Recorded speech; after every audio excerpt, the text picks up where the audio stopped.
The downside to alternate day fasting. Whew, let's talk about it. We have been trained so well to fiend for food. With fasting, you take your life back. And I can 100% say that with confidence. My name is Latoya Jones, and I have lost over 100 pounds mentally and physically.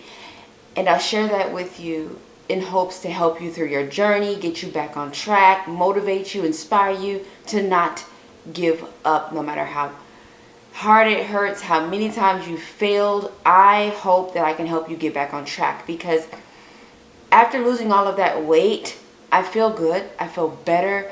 I'm wearing clothes I've always wanted to wear.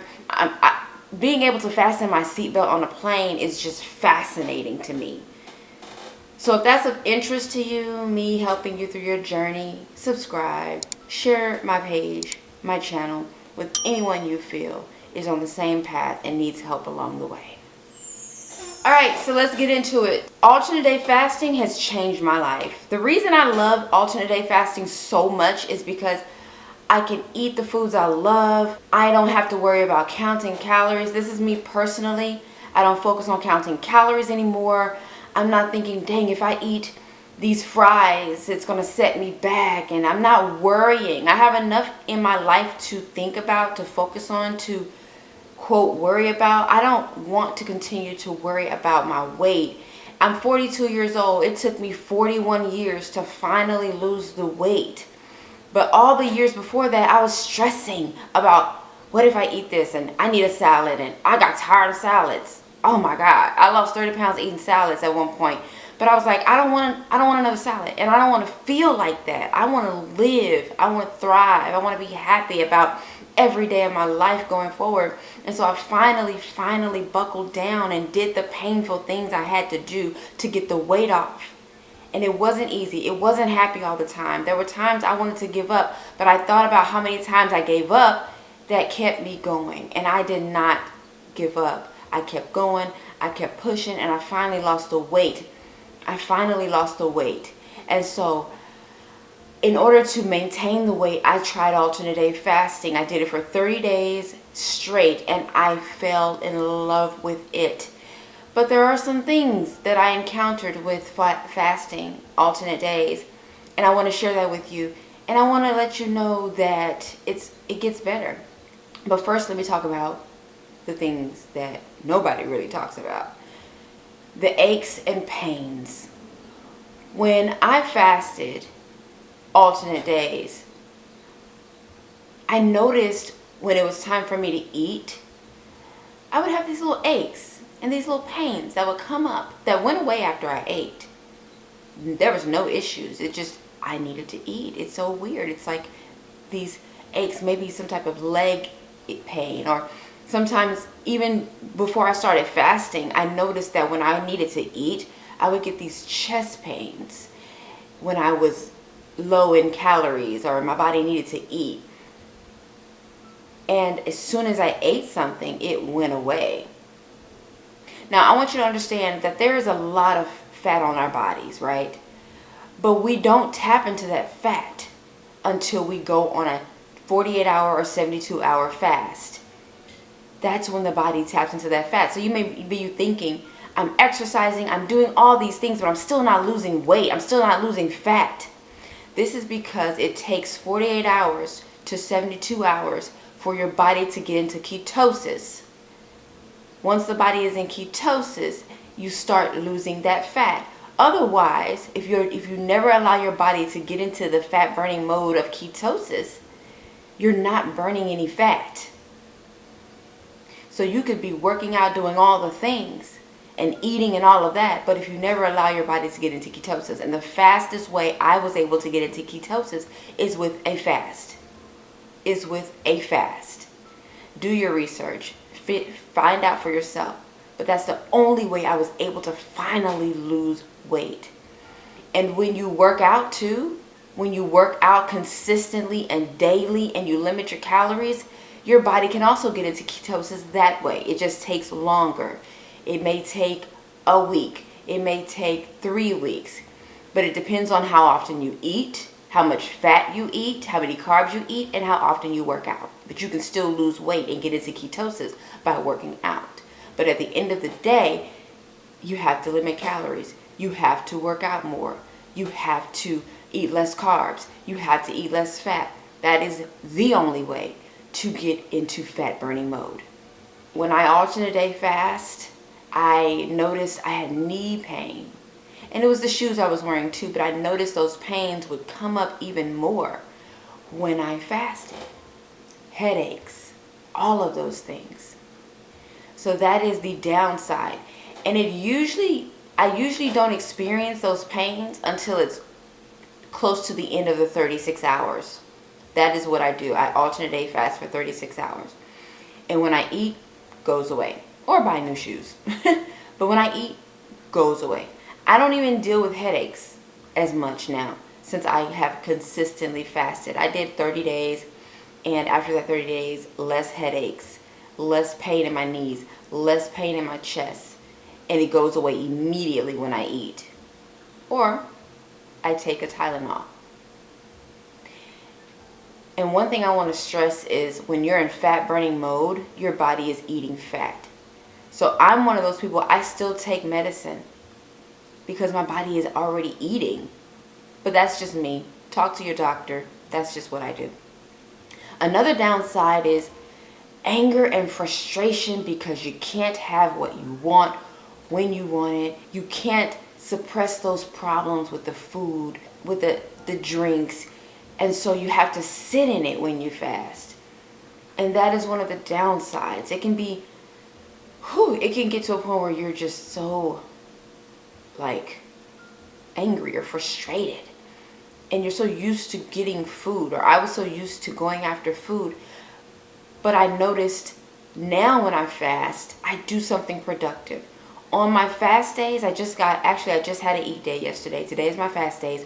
On my fast days, I do something productive, like make a YouTube video, journal, work, make some money, something productive that is going to help me or someone else so that I'm not focusing on food. And what I learn is that it helps me grow in life. Because when you're always eating, what happens? You gain weight, you grow fat. You're doing something. You're feeding your body. So on fast days, I feed my life. I feed my knowledge. I feed myself. I feed my growth. I feed my mental health so that I'm not focusing on feeding my body. So I'm feeding something on my not eating days, and that is to help me elevate in life. So now that we've talked about the downsides, there's downsides to everything. But there's also other reasons why that's happening too. We got to take better care of ourselves. Sometimes it gets worse before it gets better. But the good news is it gets better. Fasting gets easier. Aren't you tired of starting and stopping and seeing the weight go up and the scale go up? You got to be tired of it. I was tired of it, and I did something about it through the pain, through the hurt.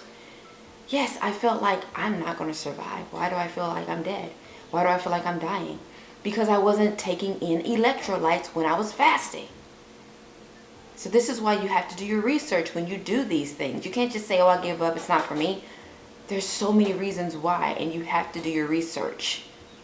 Or you don't have to do it at all. Just keep doing your life, how you're living it, and don't even stress no more about the weight. Don't talk about it. Don't be mad about it. Just live life.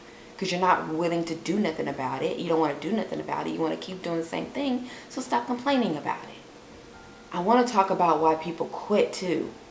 I want to say, be careful. Because the reason why a lot of people quit fasting or alternate day fasting is what I just said. They don't research. They don't watch YouTube videos. They don't check out doctors who talk about fasting the right way. Another reason a lot of people quit is because they break their fast wrong. They break their fast with a donut. They break their fast with something sweet and something extremely sweet. Salty's fine. Your body needs the salt when you break a fast. But a lot of people don't break their fast the right way, and they make these problems worse. or they develop these problems that causes these pains when they fast or when they alternate day fast. Breaking your fast wrong can cause you to develop problems when you fast. A lot of people develop a lot of issues when they fast, and they think it was because of the fasting. No, it is because of how you broke it. You broke it the wrong way. You're supposed to break it with protein. You're supposed to break it with water and protein. You're supposed to break it properly and not with sweets. You got to be careful with some fruits. Honeydew melon is not a good way to break the fast. I did that at one point, and it is not. It has so much sugar in it. It's honeydew melon is a good fruit for you, but not to break a fast. Strawberries are really good to break a fast with, but don't do these melons and these super sweet. An apple is good to break a fast with, but be careful of breaking it with these fruits that are high in sugar. Watermelon is good to break a fast with, but be careful and do your research. And don't blame the fast because you didn't break it properly. You can't break a fast with a dozen of rolls. You could possibly die if you break a fast with a dozen of rolls. It is high in carbs, and your heartbeat will go insane. Your blood sugar will go insane, and you could go into a coma. Do not break a fast with any type of high carb that is bread. Again, apples, strawberries, watermelon, good to break a fast with. But do your own research. A lot of people go off the deep end. They can't wait to eat. They're so excited to eat, and they forget vegetables like broccoli, vegetables, and protein, carrots, steak. Break a fast that way. A lot of people can't wait to eat that. They can't wait to get some pasta or something bad like pizza. Don't break your fast with pizza, please. Now, it's up to you. You live your life the way you want to live your life. But if you see the weight gain come on fast, you feel the heartbeat, you feel the blood sugar going up, you broke it the wrong way. And you need to give yourself 2 hours. Don't eat nothing else for 2 hours if you experience that fast heartbeat, that high blood sugar, or you just feel like, wow, I feel like I'm about to pass out. A lot of people quit fasting because they just simply don't eat right. And I just explained that. You need vegetables, you need good fruits, protein. How long do you possibly need to eat this way? When you break a fast, you need to eat protein, healthy fruits, healthy carbs, and vegetables, and give yourself 2 hours before you eat anything else. Like the foods you really want to eat, wait 2 hours after you eat the healthy things. But don't go insane. Fasting is not a opportunity or a leeway to go crazy. It is a way. It is a tool to help you maintain your weight and to lose weight and have a little fun along the way. But it doesn't mean that you can have a bag of Skittles every day or a Snickers every day. It is a tool to help you. It is not your crutch. So that's all I wanted to say. There is a downside, but that is because you either caused it to happen or you didn't do your research. But talk to your doctor. Make sure that you are doing it properly. Do your research. And fasting, if you do it right, if you trust it, it could be the best thing to ever happen to your life in its entirety. All right, that's it. I love y'all, and I'll see you in another video.